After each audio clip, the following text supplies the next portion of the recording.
cooking different recipes and different foods from all different cultures and all different countries. And so I just really wanted to go into why that's important. It allows us to try new foods. It allows us to try new ingredients, right? New spices maybe we've never used before. Actually, today I am doing a Greek recipe, but I'll just give an example. I used za'atar, which is a Middle Eastern spice, but it's such a delicious spice. And you can use it in so many ways. It even says here you can use it on a roast, you can use it in eggs. I like to use it if I make homemade like challah bread for like Sabbath. I like to use it on top. Today I'm making pita chips as part of the recipe, and I use that on top. You can find za'atar in a lot of, spice markets or things like that. And it's just like a really great way to find and experiment with new ingredients and try new ingredients. So I think that's really important. And, so many of these ingredients that, we're trying, whether they're new or we're using them in new ways, it's important for us to know that we're getting, really good nutrients from these ingredients.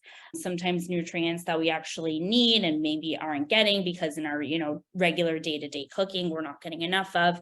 So sometimes it's good to, if you ever go to the doctor and you get your blood drawn and they say, well, you're low in, X, Y, and Z, whether it's, a certain vitamin or a mineral, you can say, oh, you know what, let's look at some other cultures and those types of foods, those foods that, use ingredients that are rich in these specific vitamins and minerals, and let's try that out. And I think doing, this culinary class like this allows us to feel a little bit more empowered to go ahead and try these new recipes at home in our own kitchens and see that they're really not that difficult. Sometimes we, when we go out of our comfort zone, we think things are going to be really difficult and hard, and the recipes are, maybe a little bit daunting to us. But I think Sam and I have, shown you guys some pretty easy recipes that we can do really, really easily in our own kitchens using, some new ingredients or using ingredients in a different way.